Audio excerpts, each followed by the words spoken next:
yes please រំដួលមួយតងក្រអូបវៃម្លែឃើញភ្លៀមួយផ្លែជីវិតបងភ្លឺស្នាមញញឹមអូនរះដួលពន្លឺធ្វើឲ្យបែដងបងចេះស្រឡាញ់ដោយមិនដឹងខ្លួនថ្ងៃណាក៏ដោយបងតែមកនឹងយើងនៅណាគណៈពេលនេះយើងនៅក្នុងផ្សារហើយសบายអត់នៅក្នុងផ្សារនៅក្នុងផ្សារសบายទីផ្សារតែហត់បន្តិចតែបើយើងលះបង់វាសមនឹងតម្លៃអត់ស័កសមដូរបានជាមួយនឹងអីមកវិញដូរបានជាមួយបទពិសោធន៍ថ្មីដើរឡើងចង់ដាច់ជើងបាទហើយដើរហើយ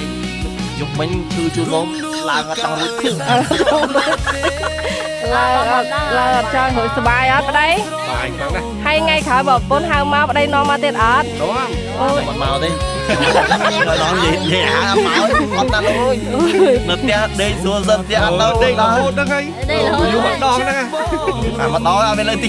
បែកយើងថ្ងៃក្រោយប្តីខ្ញុំនាំពួកខ្ញុំមកទៀតស៊ូបាអូខេឥឡូវ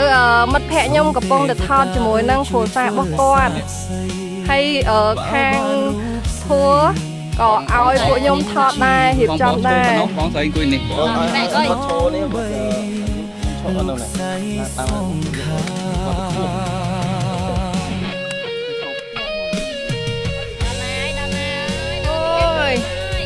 ដល់ត្រឹមនេះហើយនេះឥឡូវយើងមកមើលទៅភាពនោះកន្លែងមើលទៅឃើញសហ្នឹងគឺកន្លែងពេលយប់ឡើងពួកខ្ញុំគេនៅកន្លែងហ្នឹងនោះកន្លែងហ្នឹង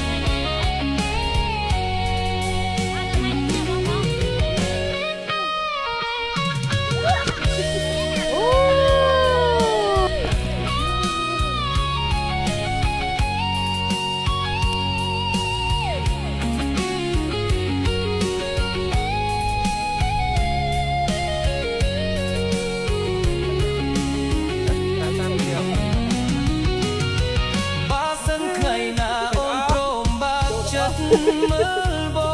ងអូននឹងឃើញស្នេហ៍ស្មោះបងមិនដែលប្រែឡើយដាក់ទេពេលហ្នឹងមួយជីវិតនេះបងមិនសុំអ្វីច្រើនទេសុំត្រឹមអូនព្រមស្នេហ៍ឲ្យបេះដូងបងបានសុខរំដួលកាអើយសែនស្រស់ម្លេះទេបងស្រឡាញ់អូនតែស្ងួនដឹងទេ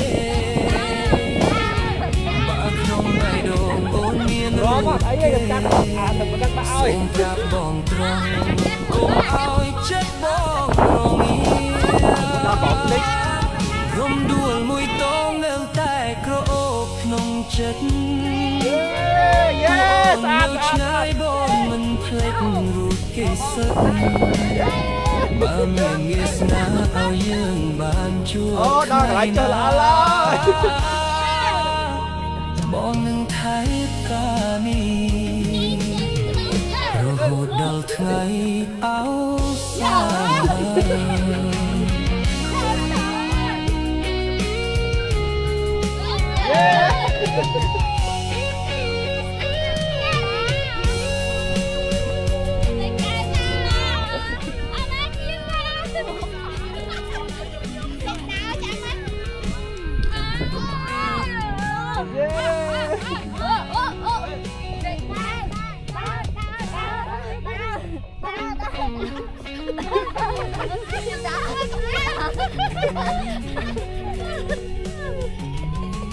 កន្លែងនេះគេហប់ទៀតណា